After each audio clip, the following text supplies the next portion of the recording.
salute. Peace and power. Woo, peace and power, peace and power.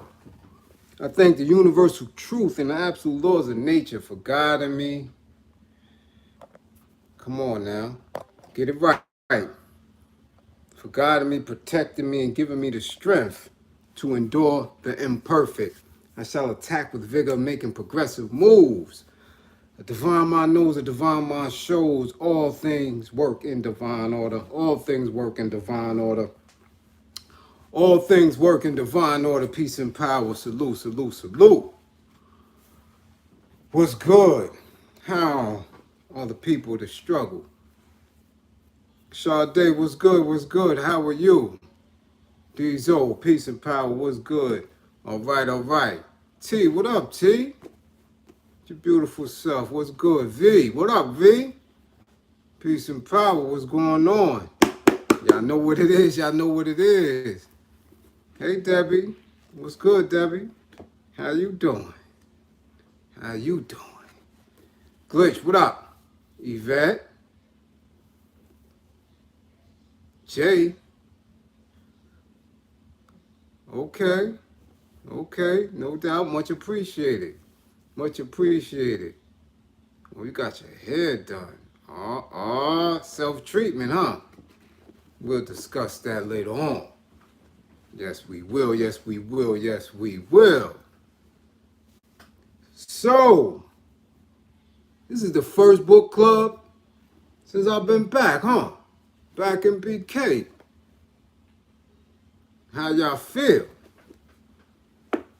How y'all feel? Oh, and for those of my moderators, that's right. All my moderators and everybody in the chat, congratulate V Gibb. Congratulate V Gibb today, 1 year clean. Yes, yes, yes.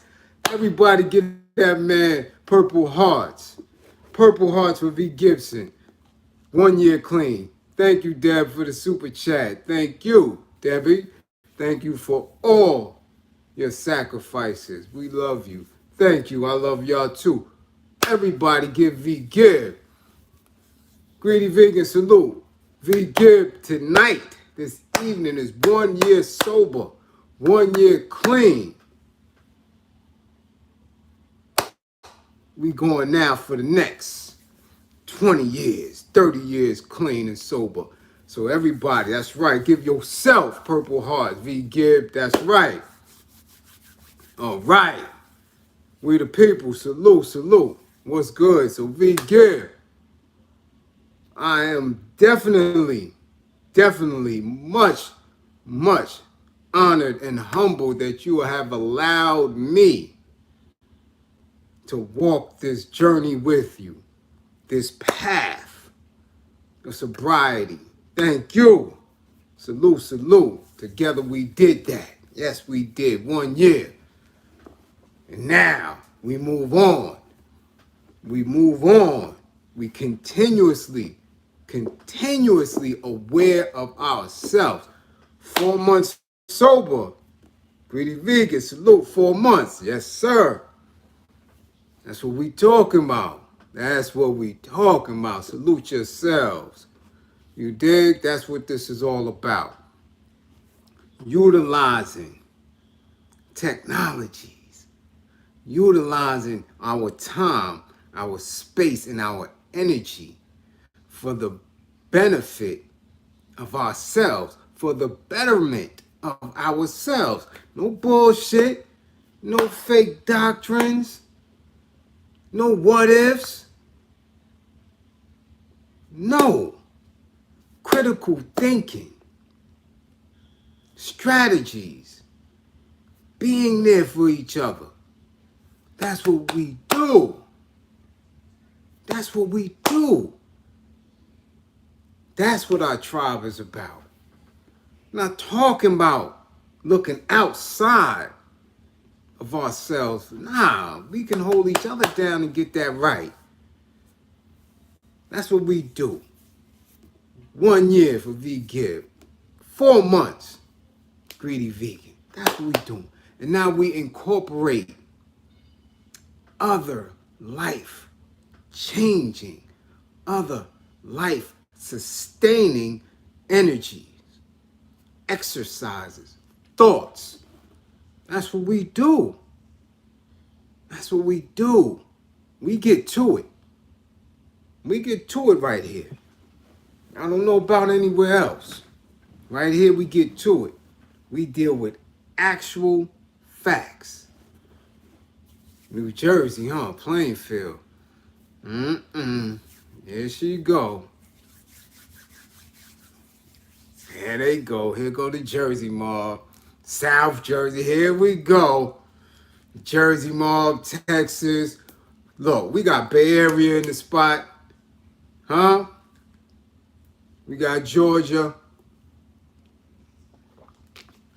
DC. With my Philly mob. With my BK mob. San Fran. Hey, Louise, what up? Christopher Farmer, salute. Shot-Town is in the spot. Ah, yes. Lysandra, 205. Let me find out. What's good in the 205? There she go. Kelly Mills. Hot damn. Y'all see where we at?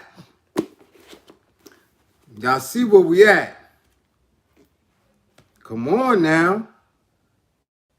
We on chapter 19. We on chapter 19. Come on now. This is what book clubs are all about. Listen, this is permanent. As I said when we started, as I said when we began, you can always go back to the beginning, to the initial book club and catch up. And this is permanent. So do you know where we were as individuals and as a group prior to the very first week? And where are we now? Where are our thoughts? Where is our energy? How do we view ourselves? How do we view her? And where we need to be moving further, and all of the other discussions in between. This is what happens when you really are committed to change and looking and searching for purpose. Anybody could sit in a book club, meet up, be in each other's house, drink tea and eat crumpets and bullshit, and deal with books who have no significance. You understand? Nah, here, this is permanent. This is a universal truth. This is going to be here. By us utilizing this piece here, this written word, and transferring that energy into this space here, we here. This is permanent. It's going nowhere. So encourage your young kids, encourage your nieces, your nephews, you understand? To check out Book Club. That's what you do. Encourage them. So now they can never say nobody told them, nobody taught them. Because this is what they were planning on. This is what they were hoping, that these physical books wouldn't exist anymore. And then the people and their legacy and their struggle and what we can learn from them wouldn't be here. But I'm here, baby. I'm here. And once we get through with this, I'm going to announce the next book for Book Club. I was using a specific technique that I used to use behind the wall with my comrades and I, close-knit comrades, and we didn't skip around. Everything was purposeful, but because our conditions and how they're playing with social media, and for those of you who don't know what, my Instagram was hacked. I still haven't been able to get into it. So what I did was start another one, same name, my name, and I'm adding people. So I'm getting to everybody slowly but surely. But we don't own this. We don't control this. This is why I make it a point to say we have to get it while we can. Whatever you're going to do, however you're going to utilize it, how are we going to exchange resources, how we're going to be there for each other, we have to do it in real time. We don't own this. Excuse me, we don't own this. So I have to skip around as far as the order of the books is concerned. And I wouldn't naturally do that, but it's a must.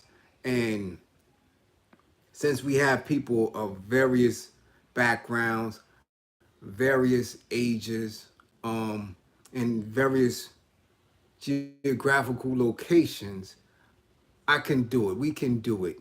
You understand? We can do it. And even though I'm reading, when I do look up, if there's questions, feel free to ask them. I'll catch them. Some I may not. I'm still figuring out this space here, even though I seem to be a natural, I'm still learning. You understand? Remember, this is not no script. I don't have a team of researchers, nobody writing anything for me. This is me using the skill set that I've learned from specific elders who were engaged in the struggle, doing it the way I do and how I know. All I know is all I know. I don't know any more. I don't know any less. All I know is all I know. All right? So we will be skipping around as far as the book list is concerned. Don't worry about it, though. You will get a firm understanding. So let's get busy tonight. Let's get down to it. We're on chapter 19, page 253. Salute Michael Washington. Thank you for joining us tonight. As you come in, share. Hit the like, share. Mods, keep the Cash App moving. Mods, be on your job. All questions are good questions. Sucker statements, y'all know what to do with them. We play no games with the trolls up in here. All right? So chapter 19, assata. And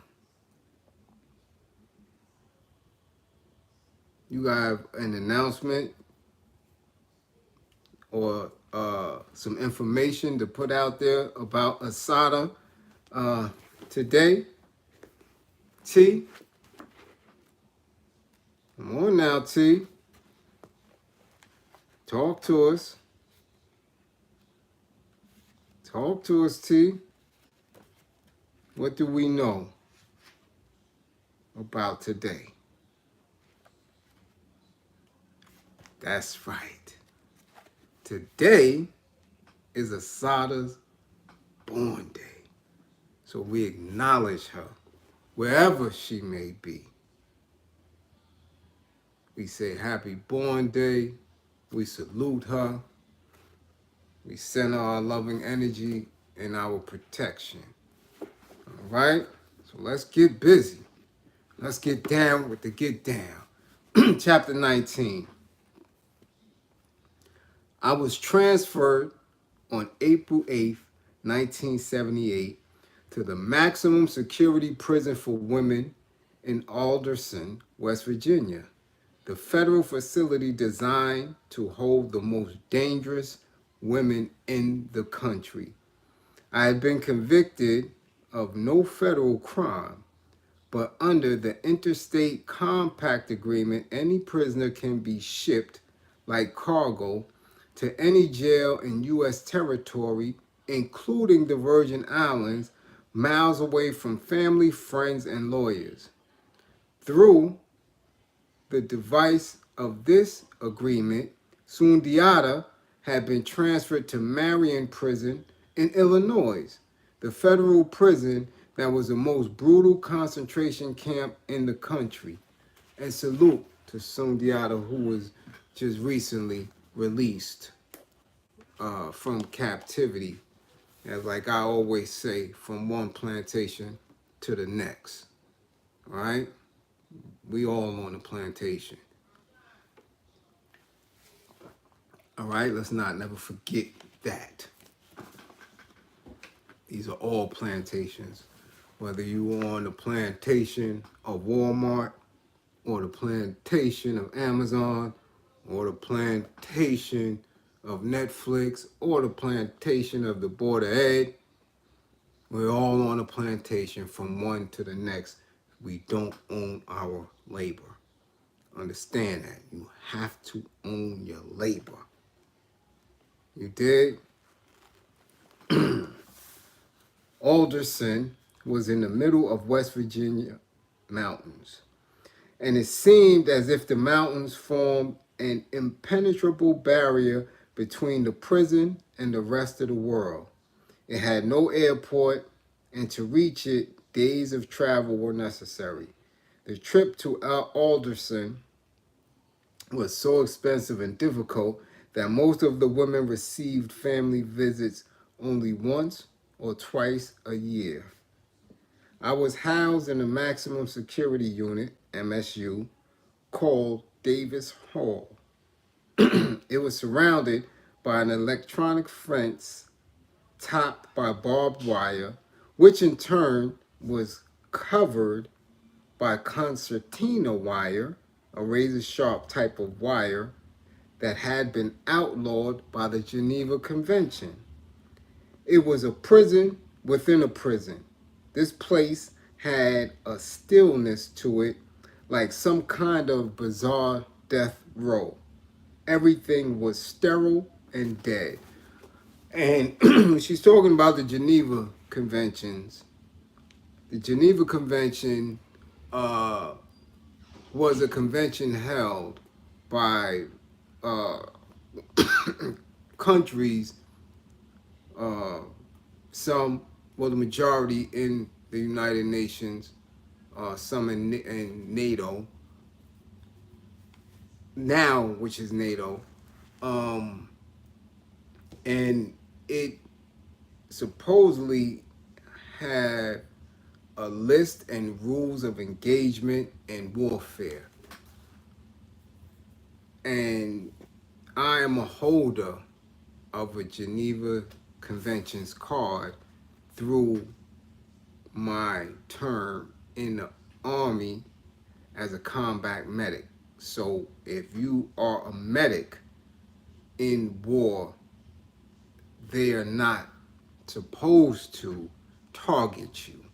You're supposed to have some type of free reign, because not only can you help your soldiers, but also your enemies. Like, there's supposed to be some type of humane treatment, some humanity in war. You understand? So all medics have a Geneva Conventions card, just like clergy. And they supposedly are watchdogs over prisons, penitentiaries, and the such. You know? But who's to say what? You understand? When somebody has you, they have you. Somebody gonna do you dirty, they're gonna do you dirty. And we're going to continue to learn about that, the rules of engagement, as we go on. These are things that you just have to be aware of, so you're not always triggered when we see these events on this soil, when it comes to police brutality, when it comes to watching, these lynchings like George Floyd and the such. What are truly the rules of engagement? Whoever is winning can shift the rules however they want to, So you understand and know right? Like the Brittany Griner case. You basically asked out. There is no body to enforce reasonable reasonable treatment. Your ass is meatloaf. Simple as that. Um, there were three major groups in MSU: the Nazis, the nigger lovers, and me. I was the only black woman in the unit, with the exception of one other who left almost immediately after I arrived. The Nazis had been sent to Alderson from a prison in California, where they had been accused of setting inmates on fire. They were members of the Aryan Sisterhood, the female wing of the Aryan Brotherhood, a white racist group that operates in California prisons and is well known for its attacks on black prisoners. Hooked up with the Nazis were the Manson family women, Sandra Good and Linda Squeaky Froim. Sandra had been sentenced to 15 years for threatening the lives of business executives and government officials, and Froim was serving a life sentence for attempting to kill President Gerald Ford. They were like the Bobbsey twins and clear out of their minds. They called themselves Red and Blue. Every day, Red wore red from head to toe, and Blue wore blue. They were so fanatic in their devotion to Charles Manson that they wrote to him every day, informing him about everything that happened at MSU. Do you get that? Thank you, Big. You get that? They waited for his orders. And you can be sure that if he told them to kill someone, they would die trying to do it. Also hooked up with the Nazis were the hillbilly prisoners. An obese Sal who never bathed and walked around barefoot, and a tobacco chewing butch who act like she was in the Confederate Army. There was one independent Nazi who had fallen out with the others. She sported a huge swastika embroidered on her jeans.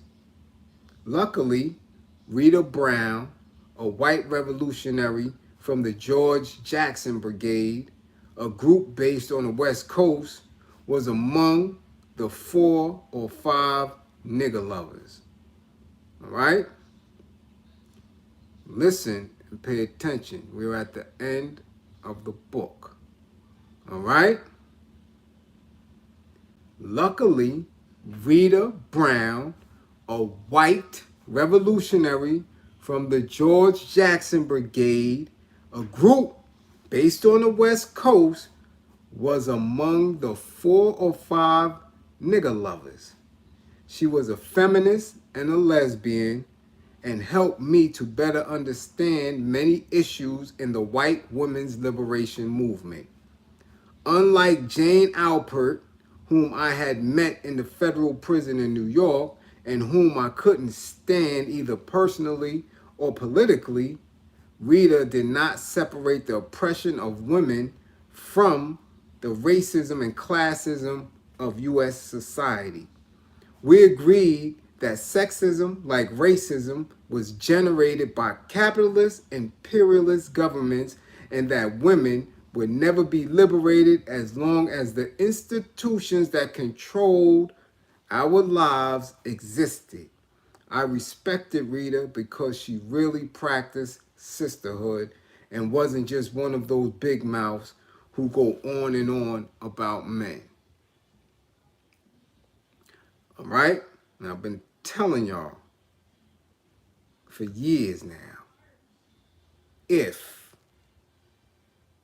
assata was in a space and only relied on our people, her ass would still be in there. I can guarantee you that.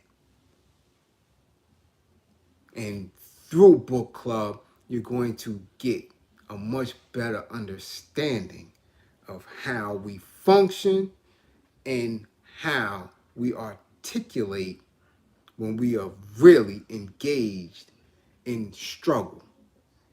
Now we're going to hear us and hear me on other platforms. Salute, Lee Collins. Thank you. Talking about the Euros and this and that.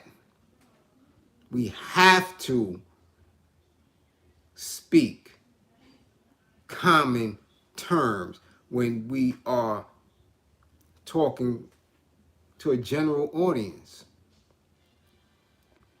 Again, I only give up a third of who I am and what I know. And just like we have specific, visible enemies who are non-melanated, we got some black demon-ass bastards that got to go. So again, listen to the last few chapters. All right? I'm sure that a lot of prison officials thought I'd never leave the place alive. It was the perfect setup for a setup, and I dealt with the situation seriously. I didn't look for trouble, but I let the Nazis know that I was ready to defend myself at any time. And that if they wanted ass, like they say in prison, they would have to bring ass. I made it clear to them that I hated them as much as they hated me. And that if anybody's mother had to cry, it would be theirs, not Ms. Johnson. After a few run-ins, the Nazis stay out of my way.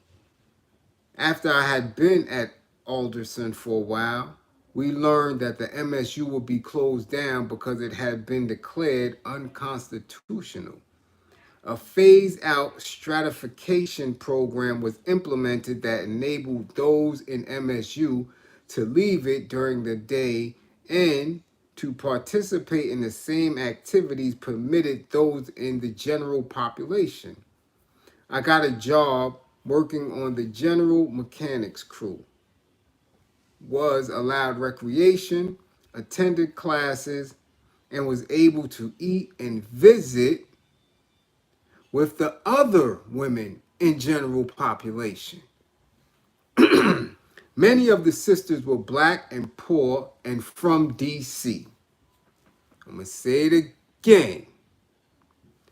Many of the sisters, right, were black and poor and from DC. Remember, everything in DC is considered federal. All right? They were beautiful sisters, serving outrageous sentences for minor offenses. Similar to the situation that existed at the federal prison in New York, some women could not afford to buy cigarettes without foregoing necessities, while others had money, contacts, wore fur coats, and lived as if they were in a different prison. The small group of women had been, that small group of women had been convicted of drug trafficking. Rumor had it that they performed the same services in prison as they had on the street, only now they worked for the guards. I'm not going to get into activities behind the wall, but a lot goes on. Whatever goes on in the street goes on in prison. And usually the prices are triple. So you think about it, whatever you see going on, it goes on in there. All right? They don't stop. Because if it doesn't go on in there, prison is a place that radicalizes anyone. The conditions are dire and you have two things. Either you're going to fold and become worse than you were on the street, or you're going to elevate your awareness of self and learn and absorb everything and become a formidable opponent against your oppressors. It's only two things you're going to do in there. All right? So they have to keep the same conditions in there moving in order to make sure that they can keep you off balance. If not, you're going to come out sharp like me. That's it. All right? One day, as I was returning to Davis Hall, a middle-aged woman with salt and pepper hair caught my eye. She had a dignified school teacher look. Something drew me towards her. As I searched her face, I could see that she was also searching mine. Our eyes locked in a questioning gaze. "Lolita?" I ventured. "Assata?" she responded. And there, in the middle of those Alderson prison grounds, we hugged and kissed each other. For me, this was one of the greatest honors in my life. Lolita LeBron was one of the most respected political prisoners in the world. Ever since I had first learned about her courageous struggle for the independence of Puerto Rico, I had read everything I could find that had been written about her. She had spent a quarter of a century behind bars and had refused parole unless her comrades were also freed. All right? Give me a second.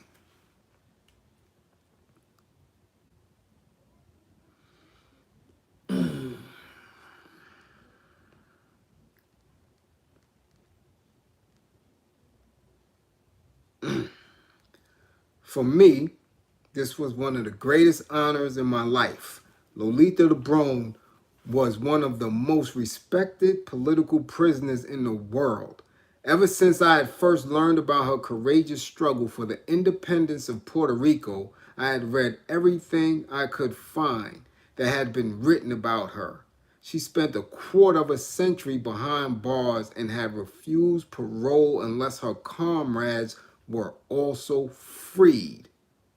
After all those years, she had remained strong, unbent, and unbroken, still dedicated to the independence of Puerto Rico and the liberation of her people. She deserved more respect than anyone could possibly give her, and I could not do enough to demonstrate my respect. In our subsequent meetings, I must have been quite a pain in her neck, falling all over myself to carry her tray, to get a chair for her, or do whatever I could for her. Lolita had been through hell in prison, yet she was amazingly calm and extremely kind. She had suffered years of isolation in Davis Hall in addition to years of political and personal isolation, until the upsurge of the movement for Puerto Rico independence in the late 60s, she had received very little support. Years had gone by without a visit. For years, she had been cut off from her country, her culture, her family, and had not been able to speak her own language. Her only daughter had died while she was in prison. I supported Lolita 100%. But there was one thing about which we did not agree. At the time we met, Lolita was somewhat anti-communist and anti-socialist. She was extremely religious and, I think, believed that religion and socialism were two opposing forces, that socialists and communists were completely opposed to religion and religious freedom. After the resurgence of the Puerto Rican independence movement, Lolita was visited by all kinds of people. Some were pseudo-revolutionary robots who attacked her for her religious beliefs, telling her that to be a revolutionary, she had to give up her belief in God.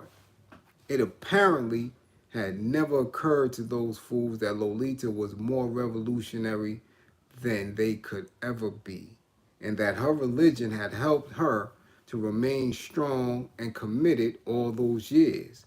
I was infuriated by their crass, misguided arrogance. I had become close friends with a Catholic nun, Mary Alice, while at Alderson, who introduced me to liberation theology. I had read some articles by Camilo Torres, the revolutionary priest, and I knew that there were a lot of revolutionary priests and nuns in Latin America.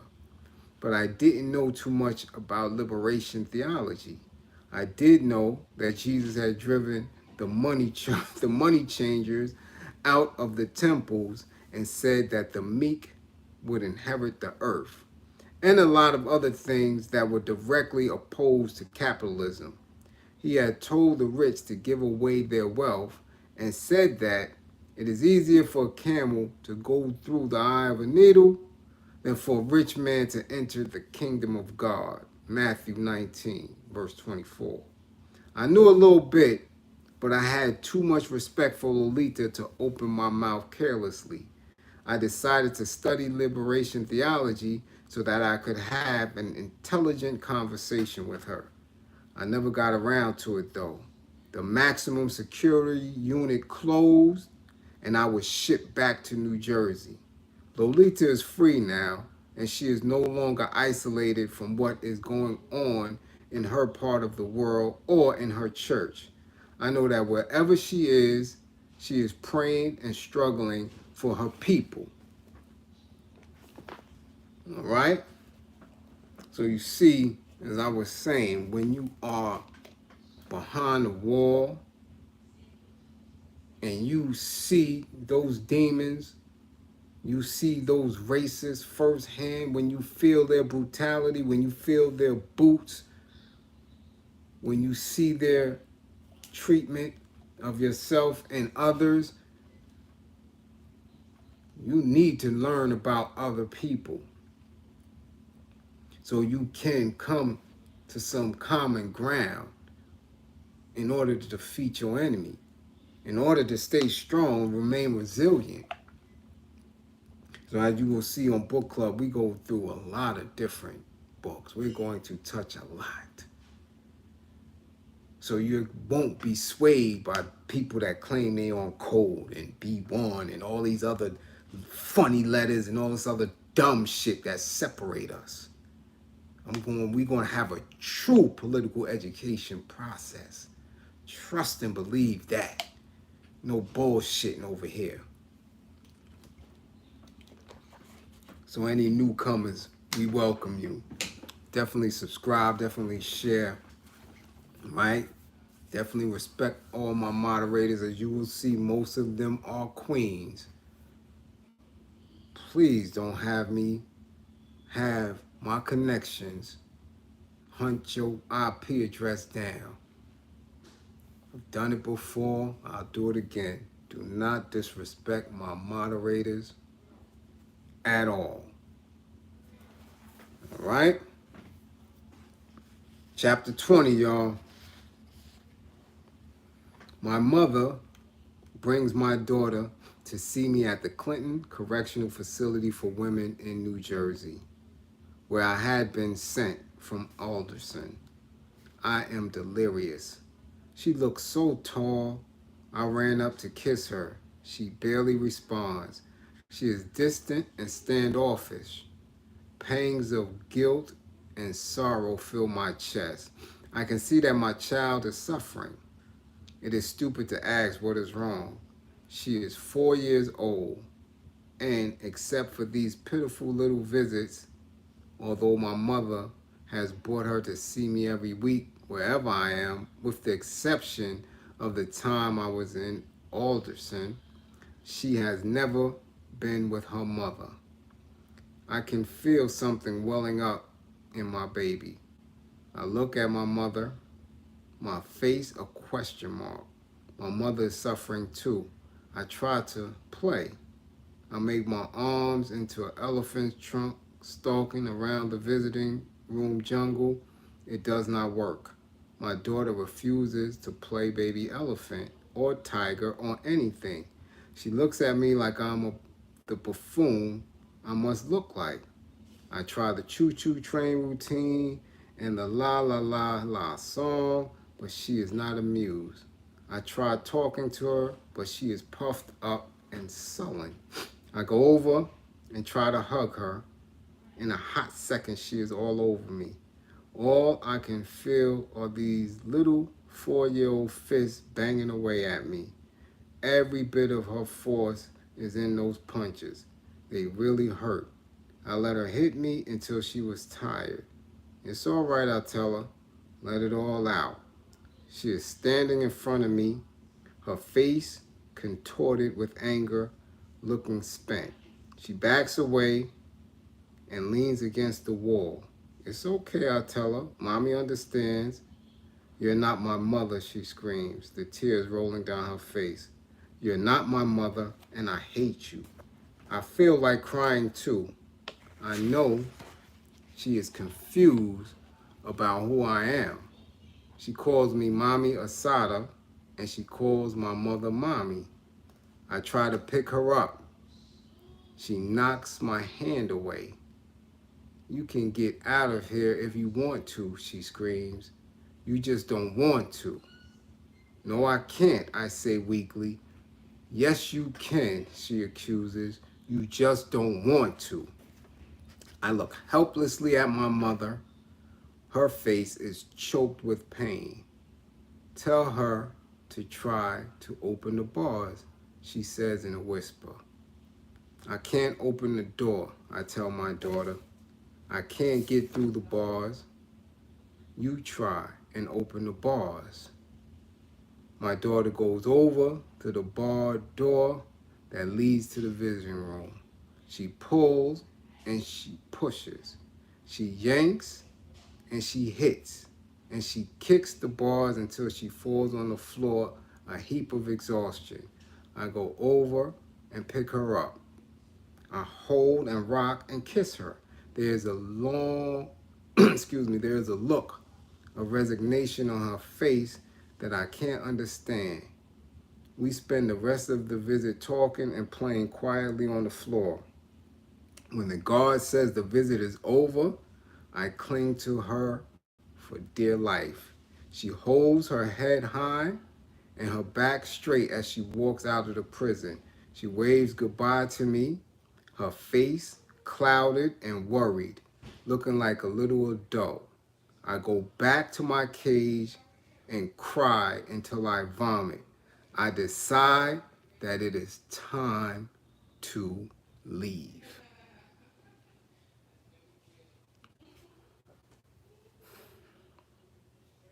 Ponder on it.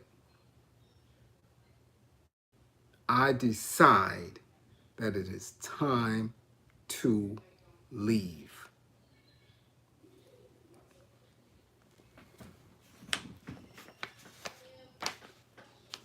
To my daughter, Kakua, I have shabby dreams for you of some vague freedom I have never known.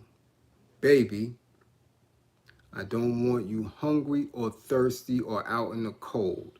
And I don't want the frost to kill your fruit before it ripens. I can see a sunny place, life exploding green. I can see your bright bronze skin at ease with all the flowers and the centipedes. I can hear laughter, not grown from ridicule, and words not prompted by ego or greed or jealousy. I see a world where hatred has been replaced by love and me replaced by we. And I can see a world where you, building and exploring, strong and fulfilled, will understand and go beyond my little shabby dreams. Oh.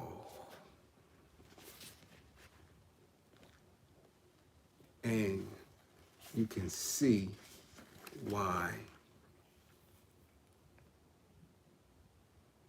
I despise with all of my soul people who work to try to get her back. Black bastards, the Al Sharptons of the world, and everybody that came up under his fold. These father suckers trying to get her back.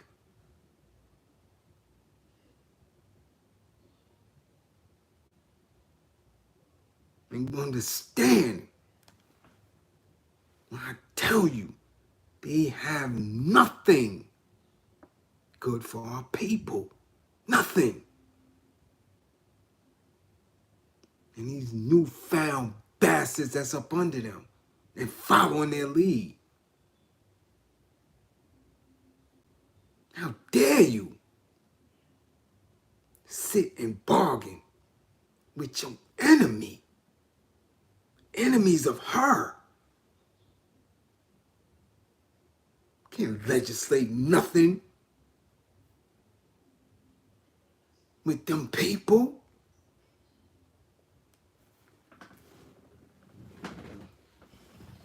So be sure of the politics of your constitution, of your makeup. When you say you for your people, you can't do that and bargain with them. You can't take bags from them. You can't run non-profits with them and for them. None of this shit. Listen to the struggle and the pain. She didn't have to do this.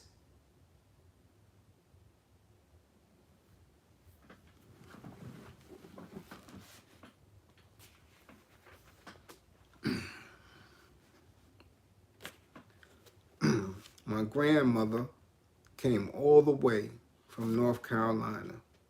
She came to tell me about her dream. My grandmother had been dreaming all her life, and the dreams have come true. My grandmother dreams of people passing and babies being born and people being free, but is never specific. Red birds sitting on fences, rainbows at sunset, conversations with people long gone. My grandmother's dreams have always come when they were needed and have always meant what we needed them to mean. She dreamed my mother would be a school teacher. My aunt would go to law school, and during the hard times, she dreamed the good times were coming. She told us what we needed to be told and made us believe it like nobody else could have. She did her part. The rest was up to us. We had to make it real. Dreams and reality are opposites. Action synthesizes them. So when I'm telling you, don't believe in me, believe in my belief in you. I have an inner belief in my gut and my soul of my people.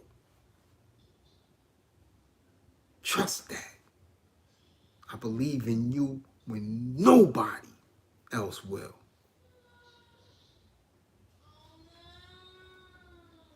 Action is what's needed, though. I can believe in you all I want, but I have to make sure that you are manifesting through action. Gotta do it. Gotta do it. I was extremely pleased that she had come. Her air was confident and victorious. The rest of the family prompted her to tell me her dream. You're coming home soon, my grandmother told me. catching my eyes and staring down into them. I don't know when it will be, but you're coming home. You're getting out of here. It won't be too long, though. It will be much less time than you've already been here. Excited, I asked her to tell me about her dream. We were all talking. I noticed a a conspiratorial tone. I dreamed we were in our old house in Jamaica. I don't know if you remember that house or not. I assured her that I did. I dreamed that I was dressing you, she said. Putting your clothes on. Dressing me, I repeated. Yes, dressing you. Fear ran up and down my back. Was I little or grown? You were grown up in my dream. I felt slightly sick. Maybe my grandmother dreamt about my death. Maybe she dreamt that I was killed while trying to escape. Why else would she be dressing me if I wasn't dead? My grandmother caught my drift of thought. No, you're all right. You're alive. It's just as plain as the nose on your face. You're coming home. I know what I'm talking about. Don't ask me to explain it any more because I can't. I just know you're going to come home and that you're going to be all right. I drilled her for more details. Some she gave and some she didn't. Finally, after I had asked 1,000 questions, my grandmother let all the authority show in her voice. I know it will be happen. Excuse me. I know it will happen because I dreamt it. You're getting out of this place and I know it. That's all there is to it. My grandmother sat looking at me. There was a kind of smile on her face I can't describe. I knew she was serious. My grandmother's dreams were notorious. Her dreams came true. All her life, her uncanny senses have been like radar, picking up and identifying all kinds of things that we don't even see. My family and I just sat there vibing on each other, talking and laughing, bringing up old memories and telling funny stories. Calmness rolled down my body like thick honey. When I got back to my cell, I thought about it all. No amount of scientific, rational thinking could diminish the high that I felt. A tingly, giddy excitement had caught hold of me. I had gotten drunk on my family's arrogant, carefree optimism. I literally danced in my cell, singing, "Feet don't fail me now."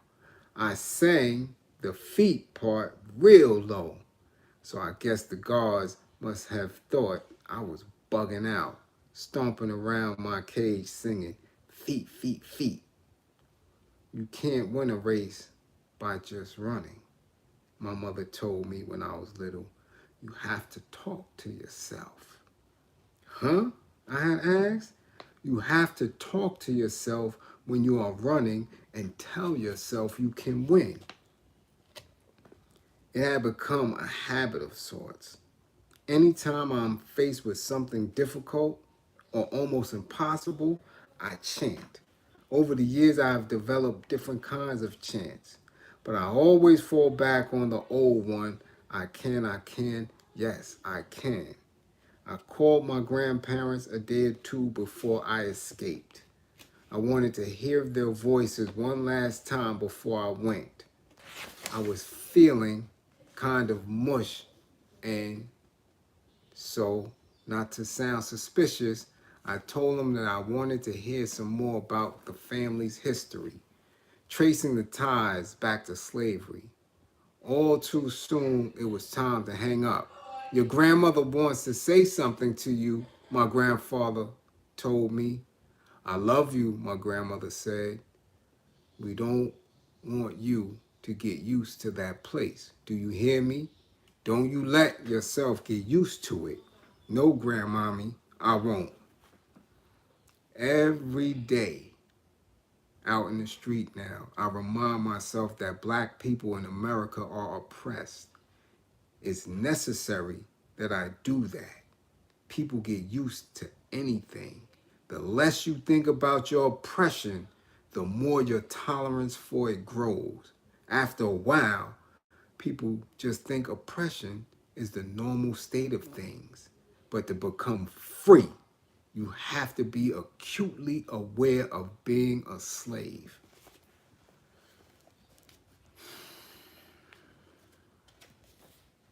Mm, mm, mm, mm, mm. Boy, boy, boy, boy, boy. Triggering, triggering, triggering. The tradition. Carry it now. Carry it on. Carry it now. Carry it on. Carry on the tradition.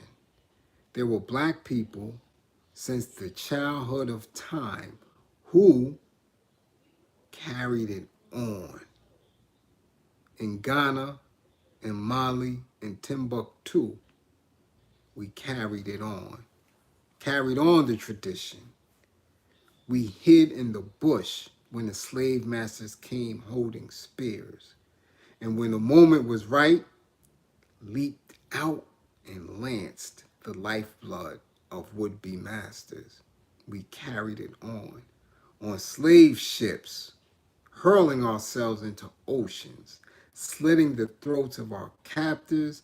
We took their whips and their ships.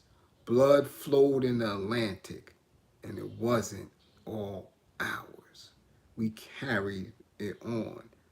Fed Missy arsenic apple pies, stole the axes from the shed, went and chopped off master's head.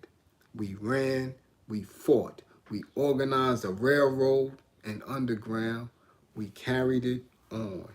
In newspapers and meetings and arguments and street fights, we carried it on.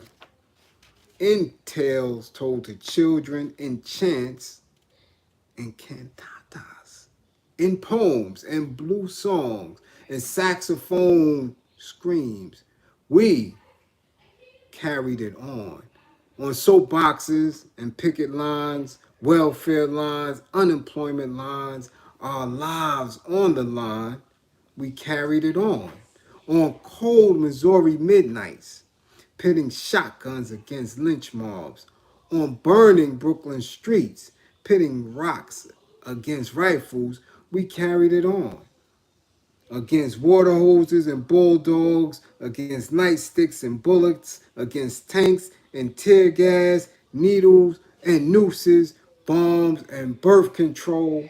We carried it on in Selma and San Juan, Mozambique, Mississippi, in Brazil, and in Boston. We carried it on through the lies and the sellouts, the mistakes and the madness, through pain and hunger and frustration. We carried on the tradition, carried a strong tradition, carried a proud tradition, carried a black tradition. Carry it on. Pass it down to the children. Pass it down. Carry it on. Carry it on now. Carry it on to freedom. Hey, hey, we rocking and rolling. We doing what we do. Listen, moderators, I can see a little respect to you. We have zero tolerance for bullshit. We carrying it on. We carrying it on. Zero tolerance. Understand? This is it. This is it. We closing out tonight. Last few pages. We did it. And there's 76 in here. 77. Continuously give V. Gibson again today on Asata's born day. Today makes a year clean and sober for V. Gibson. A year on Assata's born day. 1 year. 1 year free from that poison in his veins. 1 year free, sober, clean on Assata's born day on Book Club. This is what we do. We carry it on. We carry it on. We keep it moving. Postscript. Postscript. You hear me? Postscript. Freedom. You hear me? Freedom. I can't believe that it had really happened, that the nightmare was over, that finally the dream had come true. I was elated, ecstatic, but I was completely disorientated. Everything was the same, yet everything was different. All of my reactions were super intense. I submerged myself in patterns and textures, sucking in smells and sounds as if each day was my last. I felt like a voyeur. I forced myself not to stare at the people whose conversations I strained to overhear. Suddenly, I was flooded with the horrors of prison and every disgusting experience that somehow I had been able to minimize while inside. I had developed the ability to be patient, calculating, and completely self-controlled. For the most part, I had been incapable of crying. I felt rigid, as though chunks of steel and concrete had worked themselves into my body. I was cold. I strained to touch my softness. I was afraid that prison had made me ugly. Y'all hear me? Let me know, one of y'all, real quick. Can you hear me? If someone tried to call. Okay. My comrades helped a lot. They were so beautiful, natural, and healthy. I loved them for their kindness to me. It had been years since I had communicated with anyone intensely, and I talked to them almost compulsively. They were like medicine, helping me to ease back into myself again. But I had changed, and in so many ways. I was no longer the wide-eyed, romantic young revolutionary who believed the revolution was just around the corner. I still appreciated energetic idealism, but I had long ago become convinced that revolution was a science. Excuse me, generalities were no longer enough for me. Like my comrades, I believed that a higher level of political sophistication was necessary and that unity in the black community had to become a priority. We could never afford to forget the lessons we had learned from COINTELPRO. As far as I was concerned, building a sense of national consciousness was one of the most important tasks that lay ahead of us. I couldn't see how we could seriously struggle without having a strong sense of collectivity, without being responsible for each other and to each other. You get it? That's all I keep saying. We are responsible for and to each other.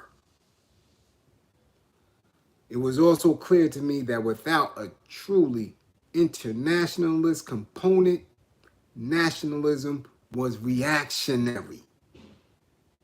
There was nothing revolutionary about nationalism by itself. Hitler and Mussolini were nationalists. Any community seriously concerned with its own freedom has to be concerned about the people's freedom as well. The victory of oppressed people anywhere in the world is a victory for black people. Each time one of imperialism's tentacles is cut off, we are closer to liberation. The struggle in South Africa is the most important battle of the century for black people. The defeat of apartheid in South Africa will bring Africans all over the planet closer to liberation. Imperialism is an international system of exploitation, and we, as revolutionaries, need to be internationalists to defeat it. All right? All right? We get into it. We get into it. We get into it. All right? Havana. Lazy sun against blue-green ocean. A beautiful city of narrow, spiderweb streets on one side of town and broad tree-lined avenues on the other. Houses with peeling paint and vintage U.S. cars from the 40s and 50s. It's a busy place, full of buses, people hurrying, kids in wine or gold-colored uniforms walking leisurely down the street swinging book bags. The first thing that hit me were the open doors. Everywhere you go, doors are wide open. You see people inside their homes talking, working, or watching television. I was amazed to find that you could actually walk down the streets at night alone. Old people strolling slowly, carrying shopping bags, stop to ask, "Que ha? Que ha en la mercada?" What are they selling in the market? Without a moment's hesitation, they yell at kids to get out of the street. They stand with their hands on their hips, acting like they own the place. I guess they do. They're not afraid. "Es mentira," my neighbors exclaimed. "It's a lie. Que mentirosa tú eres." What a liar you are. My neighbors ask me what the U.S. is like. And they accuse me of lying when I tell them about the hunger and cold and people sleeping in the streets. They refuse to believe me. How can that, how can that be in such a rich country? I tell them about drug addicts and child prostitutes, about crime in the streets. They accuse me of exaggerating. We know capitalism is not a good system, but you don't have to exaggerate. Are they really 12-year-old drug addicts? Even though they know about racism and the Ku Klux Klan, about unemployment, such things are unreal to them. Cuba is a country of hope. Their reality is so different. I'm amazed at how much Cubans have accomplished in so short a time since the revolution. There are new buildings everywhere, schools, apartment houses, clinics, hospitals, and daycare centers. They are not like the skyscrapers going up in Midtown Manhattan. There are no exclusive condominiums or luxury office buildings. The new buildings are for the people. Medical care, dental care, and hospital visits are free. Schools at all educational levels are free. Rent is no more than about 10% of salaries. There are no taxes, no income, city, federal, or state taxes. It is so strange to pay the price actually listed on products without any tax added. Movies plays, concerts, and sports events all cost 1 or 2 pesos at the most. Museums are free. On Saturdays and Sundays, the streets are packed with people dressed up and ready to hang out.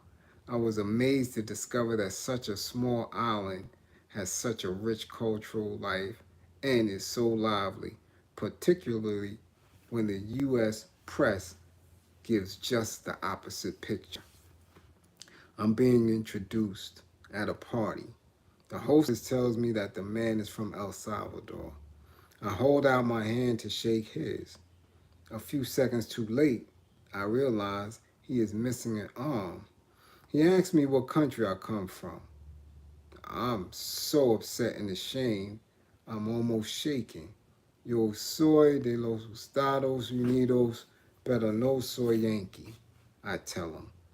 A friend of mine had taught me that phrase. Every time somebody asked me where I'm from, I cringed. I hate to tell people I was from the U.S. I would have preferred to say I was New African, except that hardly anyone would have understood what that meant. When I read about death squads in El Salvador or the bombing of hospitals in Nicaragua, I felt like screaming. Too many people in the U.S. support death and destruction without being aware of it. They indirectly support the killing of people without ever having to look at the corpses. But in Cuba, I could see the results of U.S. foreign policy. Torture victims on crutches who came from other countries to Cuba for treatment, including Namibian children who had survived massacres, and evidence of the vicious aggression the U.S. government had committed against Cuba, including sabotage and numerous assassination attempts against Fidel Castro. I wondered how all those people in the States who tried to sound tough, saying that the U.S. should go in here, bomb there, take over this, attack that, would feel if they knew that they were indirectly responsible for babies being burned to death. I wonder how they would feel if they were forced to take moral responsibility for that. It sometimes seems that people in the States are so accustomed to watching death on eyewitness news, watching people starve to death in Africa, being tortured to death in Latin America, or shot down on Asian streets, that somehow for them, people across the ocean, people up there or down there or over there, are not real. One of the first questions on the minds of blacks from the States when they come to Cuba is whether or not racism exists. I was certainly no exception. I have read a little about the history of black people in Cuba and knew that it was very different from the history of black people in the States. Cuban racism had not been as violent or as institutionalized as U.S. racism, and the tradition of two races, blacks and whites, fighting together for liberation, first from colonization and later from dictatorship, was much stronger in Cuba. Cuba's first war for independence began in 1868 when Carlos Manuel de Cepedas freed his slaves and encouraged them to join the army in the fight against Spain.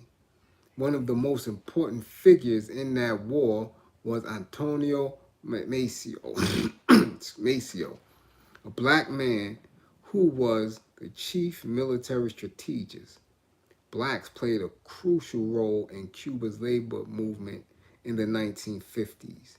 Jesus Menendez and Lazaro Peña led two key unions, and I knew that blacks like Juan Almeida, now Comandante of the Revolution, had played a significant role in the revolutionary struggle to overthrow Batista. But I was most interested in learning what had happened to the blacks after the triumph of the revolution. I spent my first weeks in Havana walking and watching. Nowhere did I find a segregated neighborhood, but several people told me that where I was living had been all white before the revolution. Just from casual observations, it was obvious that race relations in Cuba were different from what they were in the US. Blacks and whites could be seen together everywhere, in cars, walking down streets. Kids of all races played together. It was very different. Whenever I met someone who spoke English, I asked their opinion about the race situation. Racism is illegal in Cuba, I was told. Many shook their heads and said, Aquí no hay racismo. There is no racism here.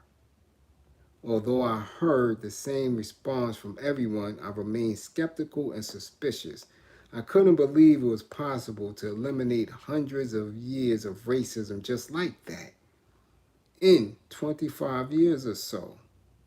To me, revolutions were not magical, and no magic wand could be waved to create changes overnight. I'd come to see revolution as a process. I eventually became convinced that the Cuban government was completely committed to eliminating all forms of racism. There were no racist institutions, structures, or organizations. And I understood how the Cuban economic system undermined rather than fed racism. I had assumed that blacks would be working within the revolution to implement the changes and to ensure the continuation of the non-racist policies that Fidel and the revolutionary leaders had instituted in every aspect of Cuban life. A black Cuban friend helped me to have a better understanding. He told me that Cubans took their African heritage for granted, that for hundreds of years Cubans had danced to African rhythms, performed traditional rituals, and worshiped gods like Shango and Ogun. He told me that Fidel in a speech had told the people, we are all Afro-Cubans, from the very lightest to the very darkest. I told him that I thought it was the duty of Africans everywhere on this planet to struggle to reverse the historical patterns created by slavery and imperialism. Although he agreed with me, he quickly informed me that he didn't think of himself as an African. Yo soy cubano. I am Cuban. And it was obvious he was very proud of being Cuban. He told me a story about a white Cuban who had volunteered twice to fight in Angola. He had received awards for heroism. His case is not at all common in Cuba, but there are some who have problems adjusting to change. What is his problem, I asked. When the guy came home, he caused a big scandal with his family. His daughter wanted to marry a black man, and he opposed the marriage. He said he wanted his grandchildren to look like him. It was a big argument, and his whole family got into it. This guy was so mixed up, he went crazy when his daughter called him a racist. He wanted to fight everybody. He was out in the street, crying and kicking lampposts. He didn't know what to do. All the time he was in Angola fighting against racism, he never thought about his own racism. I agreed with him that whites fighting against racism had to fight on two levels, against institutionalized racism and against their own racist ideas. What happened to the man, I asked. Well, his daughter got married anyway, and his family convinced him to go to the wedding. Now, he babysits for his grandchildren, and he says he's crazy about them. But the guy is still not right in his head. Every time I see him, he's apologetic. I told him I don't want his apologies. Let him apologize to his daughter and her husband. As long as he supports the revolution, I don't care what he thinks. I care more about what he does. If he really supports the revolution, then he's going to change. And even if he never changes, his kids are going to change. And his grandchildren will change even more. That's what I care about.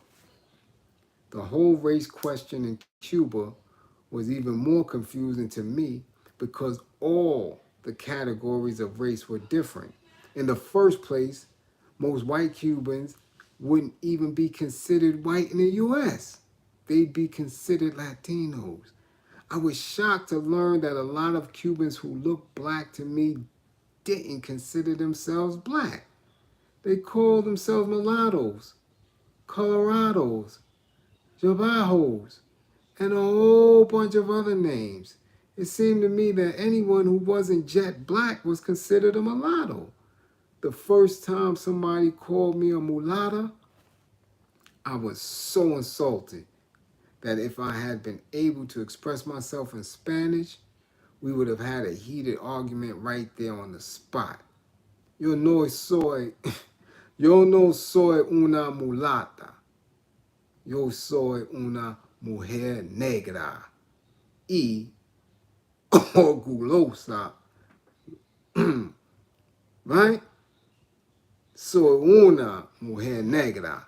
I would tell people as soon as I learned a little Spanish, I'm not a mulatto, but a black woman, and I'm proud to be black. Some people understood where I was coming from, but others thought I was too hung up on the race question. To them, mulatto was just a color, like red, green, or blue. But to me, it represented a historical relationship. All of my associations with the word mulatto were negative. It represented slavery, slave owners raping black women. It represented a privileged caste educated in Europe, excuse me, in European values and culture. In some Caribbean countries, it represented the middle level of a hierarchical three caste system. The caste that acted as a buffer class between the white rulers and the black masses. I found it impossible to separate the word from its history. It reminded me of saying I heard repeatedly since childhood, if you're white, you're right. If you're brown, stick around. And if you're black, get back. I realized that in order to really understand the situation, I had to study Cuban history thoroughly. But somehow, I felt that the mulatto thing hindered Cubans from dealing with some of the negative ideas left over from slavery. The Black Pride movement had been very important in helping black people in the US and in other English speaking countries to view their African heritage in a positive light. I had never heard of any equivalent movement around mulatto pride, and I couldn't imagine what the basis of it would be. What the basis for it would be. To me, it was extremely important for all descendants of Africans everywhere on this planet to struggle to reverse the political, economic, psychological, and social patterns created by slavery and imperialism. The problem of racism takes on so many forms and displays so many subtleties. It is a complicated problem that will require much analysis and much struggle to resolve. Although, in some ways, Cubans and I approached the problem from different angles, I felt we shared the same goal: the abolition of racism all over the world. And I respected the Cuban government not only for adopting non-racist principles, but for struggling to put those principles into practice.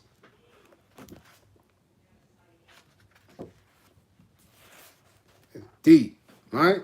Oh yeah, we get deep. We get deep. Deep. To understand what the task and the mission has to be. Understanding.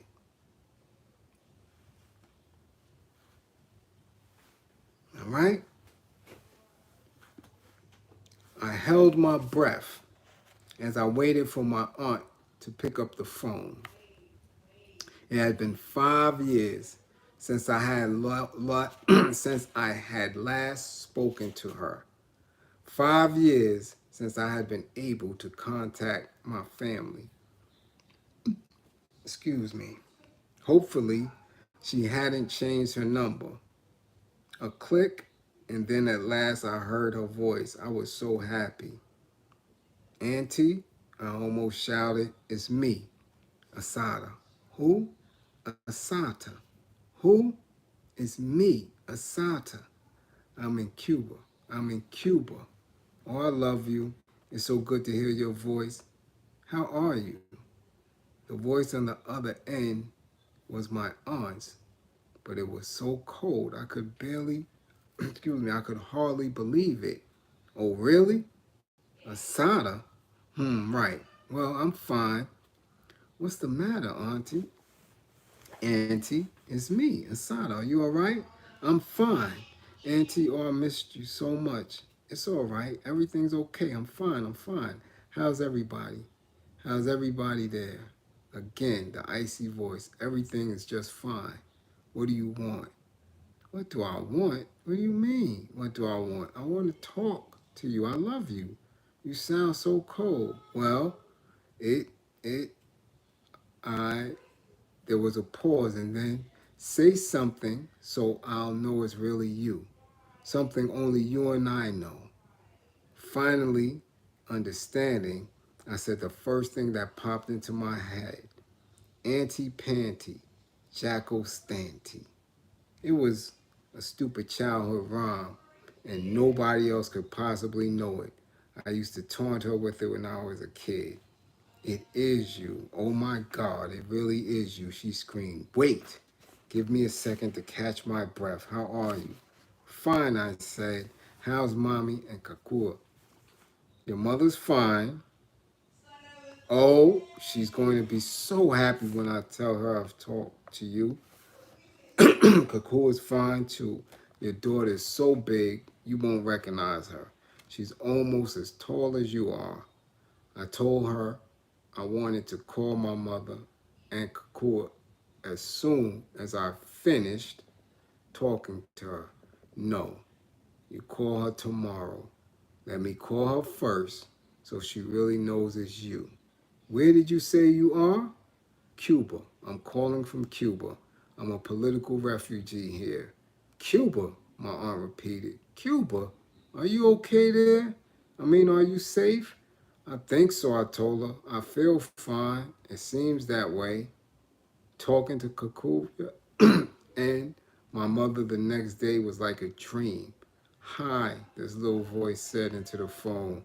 It was the most beautiful voice I'd ever heard. I was nervous and happy, sweating buckets. How are you? I asked my daughter. Fine. I felt like a pot boiling over. All the feelings I kept inside for so long came gushing out. I had a million things I wanted to ask her, a million things I wanted to say. My mother and I made plans. She and my aunt and Kakuya would come down as soon as possible. It seemed too good to be true, and it was. Month after month passed by.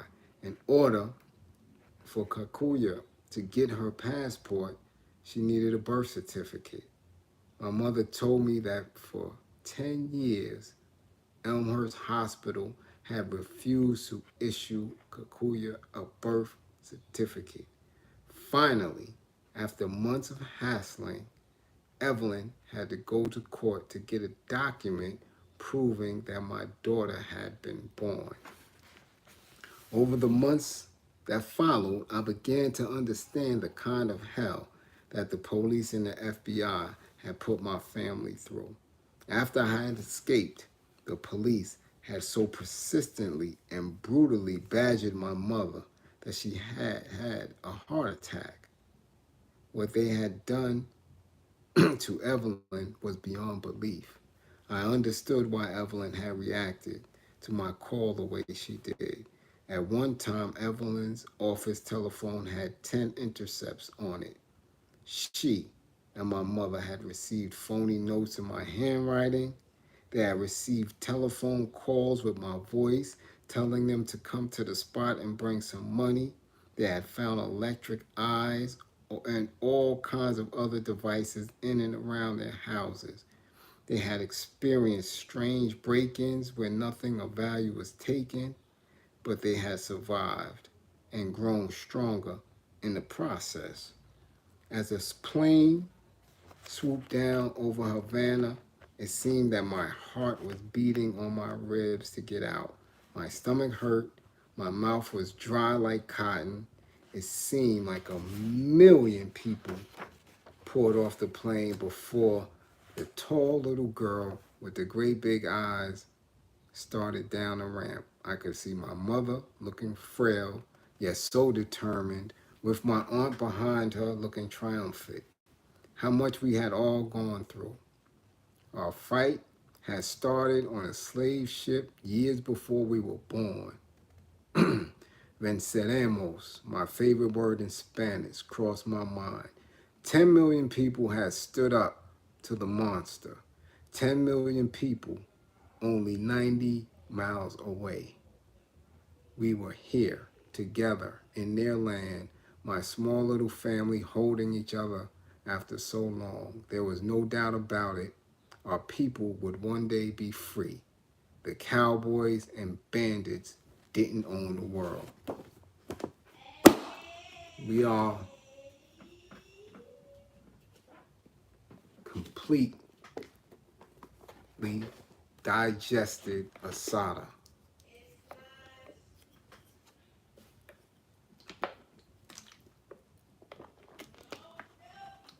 The first book of Saturday Night Book Club, we closed it.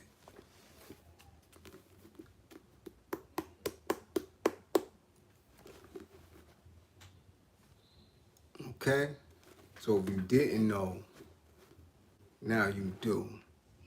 If you had any weird ideas about who I am and what I represent, go back to the first Saturday and you will get a deeper understanding. We're not here to play at all. We're not here to play at all. Blood in my eyes next? Oh no. I'm sorry, little blood in my eye. The Saturday Night Book Club is far, far from reading that. That's not next. That's not next.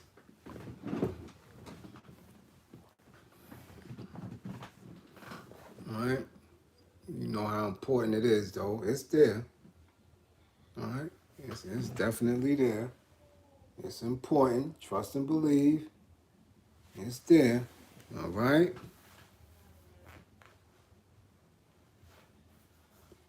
Okay, Big Mom, do that. What we doing?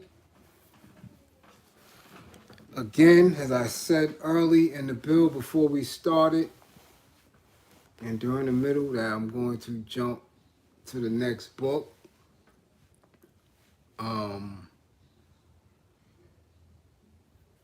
And everybody's ready for it. It's a little more analytical, but I can't waste time. Yeah, Ma, we finished with the book. All right, so the next book, because of its importance and where we are right now, And where I am right now, I have to, I mean, what people don't know is that I get bombarded with a lot of requests from people who know me intimately, and some are trying to push me into a political space. Others are trying to um, jump and be involved because of the notoriety or the visibility that Comrade Doggy Diamonds has given me. So, excuse me, I have to be more calculated with how I move. And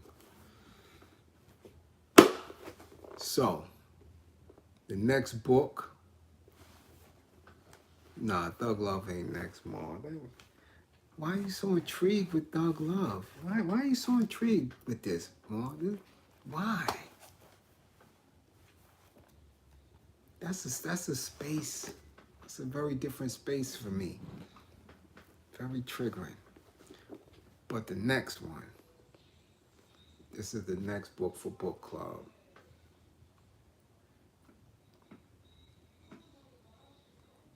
The Wretched of the Earth, Frantz Fanon.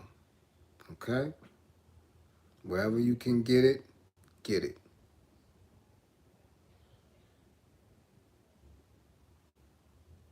All right?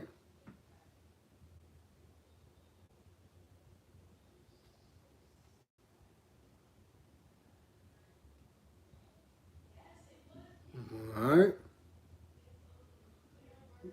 This is the next book for Book Club, The Wretched of the Earth, Frantz Fanon. All right?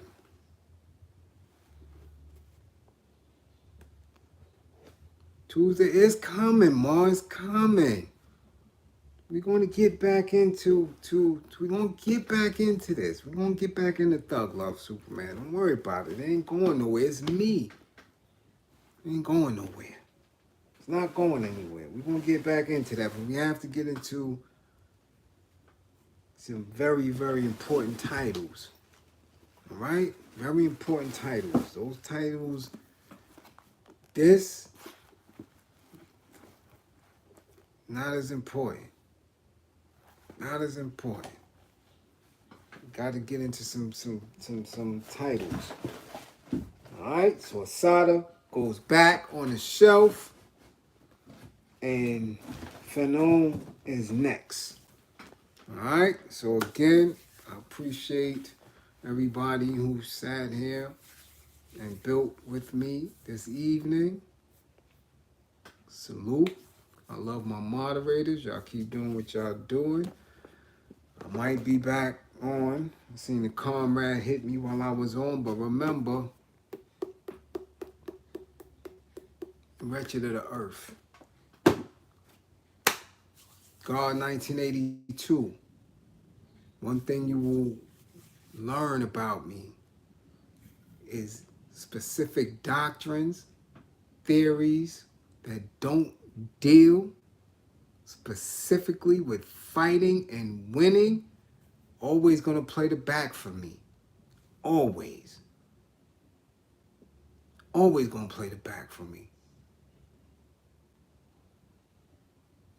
It has to. We passed that. That awareness piece, there's 4 stages to a liberator. Awareness, discipline, survival, and the manifestation, which is gratification, which is making sure you knock your enemy out. That's the 4 stages. Dr. Francis is an awareness piece. Nellie Fuller, that's an awareness piece. There are people who are aware and don't even know it. All I'm doing is bringing it to the front. All those people do is bring it to the front. We're in the dire stage now. People have to be ready to fight. So these are the pieces that take precedence first. Warrior mode. Warrior mode. That's where we at right now. Fight. All that theory and this and that. That shit keeps separating us and separating us or make people so high here intellectually that you just talking about it. I'm a warrior. That's it. Our people need to know how to fight. I'm building fighters.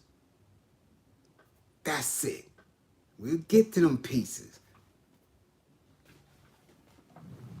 Nobody sits in a space and consistently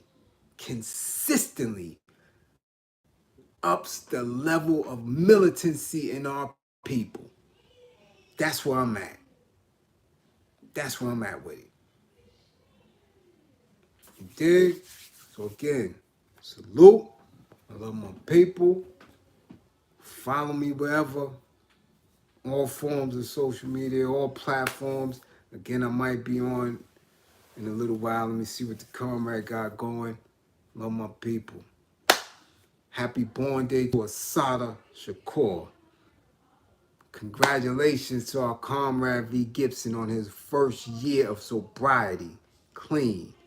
Congratulations to Greedy Vegan, who is 4 months clean. Let's keep it moving. Let's keep it moving. I love my people.